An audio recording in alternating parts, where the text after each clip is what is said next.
Nasunugan pa nga kami ng sinaing sa Tala River. Samahan nyo nga akong mag-adobong hotdog sa Tala River. May poging lalaki nagtitinda dito sa Tala River na gustong iuwi si Santa. Painom nga ako ng isang alak. Ito, may uuwi ko to panigurado.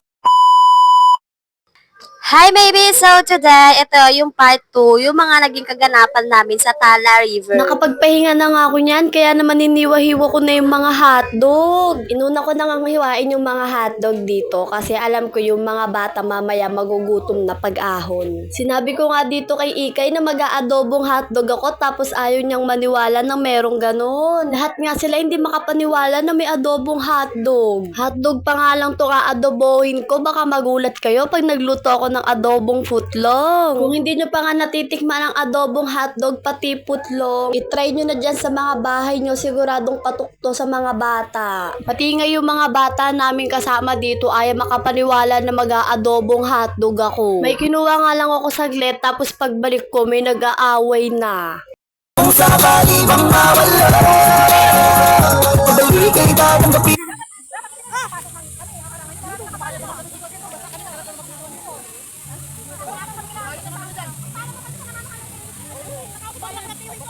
O, diba? Certified na chismosa talaga ako. Bukod nga sa pinatay ko yung speaker para marinig ko talaga lahat ng sinasabi nila. May pa-reaction face pa nga yan. Pinagtatalunan nga nila dito yung about talaga sa pwesto. Kasi nga sabi sa amin sa entrance, walang bayad kahit saan kami pumesto, basta humanap lang kami. Tapos pag pwesto namin, may naniningil dito na babae. Pag pwesto pa nga lang namin dito, sabi ng babae, 400 talaga yung bayad dito. Pero dahil tanghali na nga kaming nakarating, ginawa na lang talaga daw 300. Na para bang akala mo may cottage kami. Kaya nga yung bagong dating dito is inaway talaga yung naniningil. Kasi nga sa damuhan na nga lang kami nakapwesto, sinisingil pa kami ng 300. Nasigawan ko nga yung mga bata namin kasama kasi nga ang ingay na nga sumasabay pa sila. Bukod nga sa naririndi ako, hindi ko talaga marinig yung pinag-uusapan nila. Grabe din kasi talaga kung sisingilin pa nila kami dito ay nasa damuhan na lang din naman kami.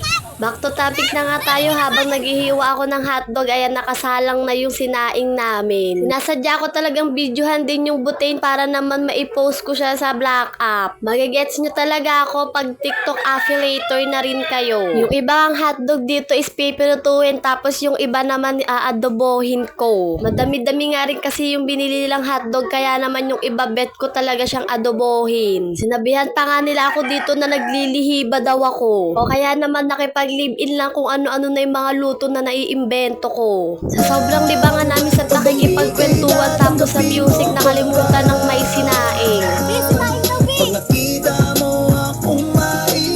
Pagtingin nga nila dito, hilaw daw nasunog yung sinaing. Nakalimutan kasi din namin talagang harangan yung butane. Kung hindi pa kami sasabihan na nasa tapat namin, ay nako, baka nasunog na tong Tala River. Walang ganon. Kaya naman nung natapos ko nang hiwain yung hotdog, pinirito rin agad nila. Pagkatapos nga nilang magprito ng hotdog, inadobo ko naman yung hotdog. Hindi ko na nga rin na-videohan yung paano ko siya ginawa. Sa sobrang busy, hindi ko na na-videohan. Ganyan yung itsura ng adobong hotdog. Pagkatapos ko nga magluto, nagluto na rin yung partner ko ng adobong manok. Pag may portable gas stove ka, ang laki rin talaga ng tulong niya pag may outing kayo. Kasi nga pwede nyo pang lutuin yung mga hindi nyo naluto doon sa bahay ninyo. Kaya naman kung gusto nyo yung portable gas stove natin, nandiyan dyan sa comment section yung link. I-check out mo na. Nung una nga sabi ko na magluluto ako ng adobong hotdog, ayaw daw ng mga bata. Diyos ko, nung hindi pa nga tapos maluto, binabalik-balikan na nila. Pasabi-sabi pa nga sila ng walang ganon. Pero nung tinitimplahan ko, may mga kutsara na yung mga bata. Minamayat maya yung tikim. Habang nagluluto nga yung partner ko dito ng adobo, pinasandukan ko na yung mga bata. Dahil nga sa biglaan yung pag-outing, wala pa talagang almusal yung mga bata. Kaya naman sinandukan ko na yung mga bata dito.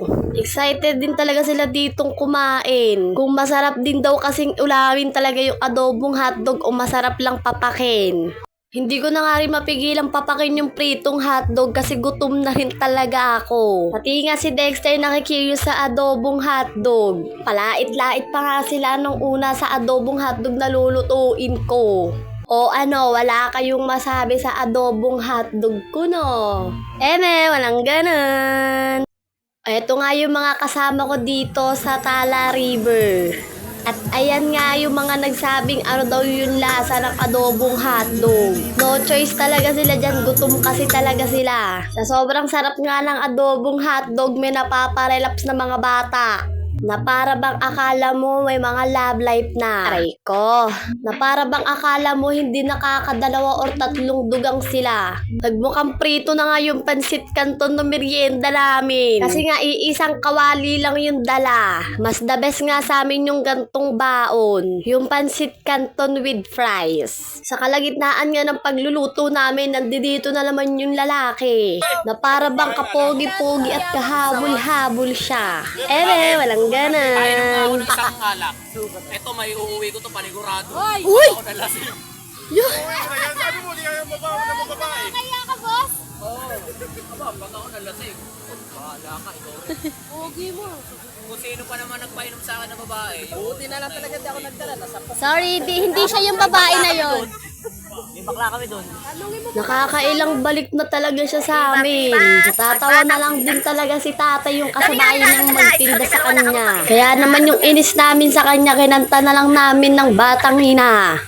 Gabi ka nila. Pero wala sa mga supporters ko. Kala mo naman mababait. Kung makapanlait, wala naman silang ambag sa buhay ko. Diba? Batang ina, maaga sinubok habang sila ay masaya. Tulungan sa lukot. Sa takas. Solo. Dahil ka maging batang ina. Sayang, dapat ganun eh. Iba. I love you, son. My baby son.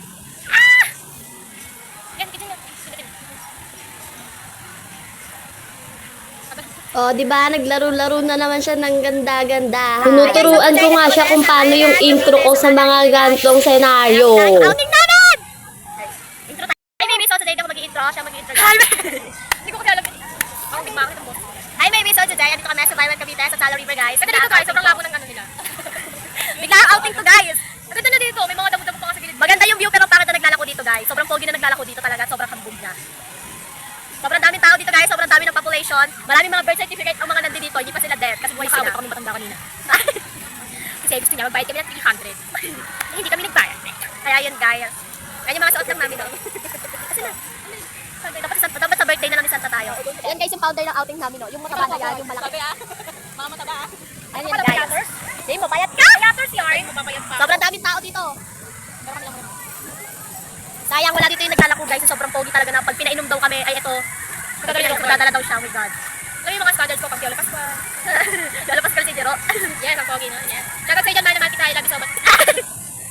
O, di ba basta pag kami yung nagsama, grabe yung pambabackstab namin. Parang baka akala mo hindi kami nagbabackstaban sa isa't isa.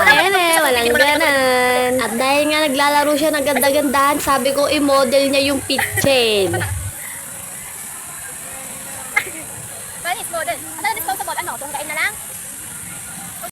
Dahil nga pauwi na kami, hindi ko talaga mapigilang pikunin talwagay si Jacob. Kasi siya lang talaga yung maiintindihan ko kaysa dito kay Kulay. Kailangan kasi dito pag pinikon or inaway mo siya English speaking be. Para naman hindi ko napahirapan yung sarili ko, ayan, lagi ko na lang siyang bate. Pagliko ko nga ng camera, nagulat ako sa itsura ng partner ko dito. Para bang akala mo, may nakikita kasi ako sa kanyang napapanood ko na cartoons pag nakaganyan siya. Hindi ko na nga nabibidyohan yung pagligo namin dito kasi hindi naman waterproof yung cellphone ko. Time nga na to is pauwi na kami tapos yung ibang tao nag-uuwian na kaya naman ganyan na yung itsura ng falls. Medyo maluwag-luwag na hindi katulad ng una namin punta dito na wala nang mapwestuhan. Kaya naman kung naghahanap kayo ng pwede nyong pagliguan tapos mura lang yung entrance, ito yung marirecommend ko, guys. Ang Violent Tala River Park. Sa sobrang tagal nga ni Sandang magbihis, ayan, ang haba na ng pila. Para bang akala mo siya lang yung magbibihis dyan. Pinakatok na nga namin sa kasama namin kasi ang haba na talaga ng pila. Para bang akala mo kami yung nasa loob para mahiya. Tapos paglabas niya, akala mo walang nangyari. Ito na yung itsura, guys, nung pauwi na kami. Medyo masarap na nga lumangoy kasi unti na lang yung tao. Pagpasensyahan nyo na nga yung boses ko pag voice over ko kasi hindi pa nga ako hasa sa pag pag-voice over. Pero kung gusto nyo mala Erica Pineda, kayang-kaya ko yon. Si Erica Pineda kasi yung idol ko sa pag-voice over. Sa sobrang idol ko nga kay Erica Pineda, kayang-kaya ko nang gawin yung pag-voice over niya. Malay nyo sa susunod na vlog or video ko, mala Erica Pineda na yun.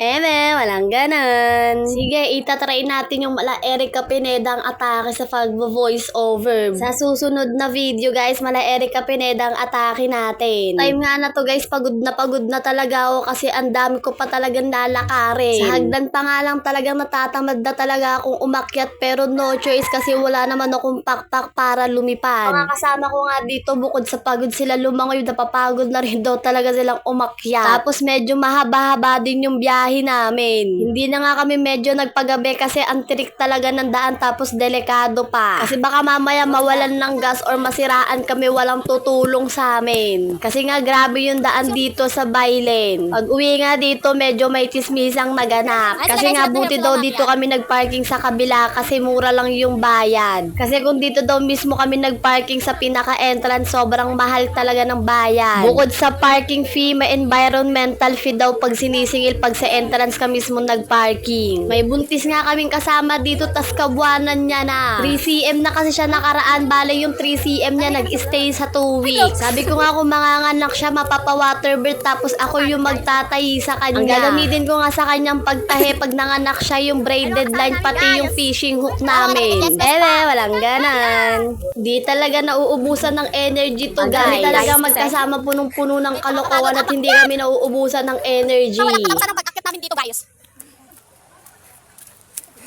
Taas kasi, oh.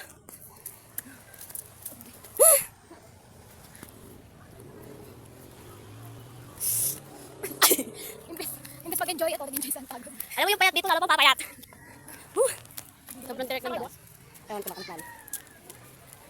Guys, sobrang tirik ng daan. Uy! Mga kasama namin sobrang bagalo. Hahaha. So, da. Pupunta na kami sa pinag-parking namin kanina. Super layo ng pag-parking namin, guys.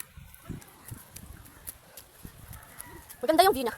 Nakarating na nga rin kami kung saan kami nagparking kanina. Sa sobrang pagod nga nila guys, may kanya-kanya na silang pwesto. Kanya-kanyang pwesto na nga dito guys dahil antok ang lahat tapos medyo malayo-layo pa yung biyahe namin. Pati nga yung partner ko dito, pati yung kapatid ko, hindi na napigilan talagang humiga sa akin na para bang akala mo kutsyon ako. Hanggang dito na nga lang yung video ko. Ito lang yung mga kaganapan namin sa Bailen. Pa-like and share na nga lang ng video na to. So, ayun nga lang, maybe. Bye!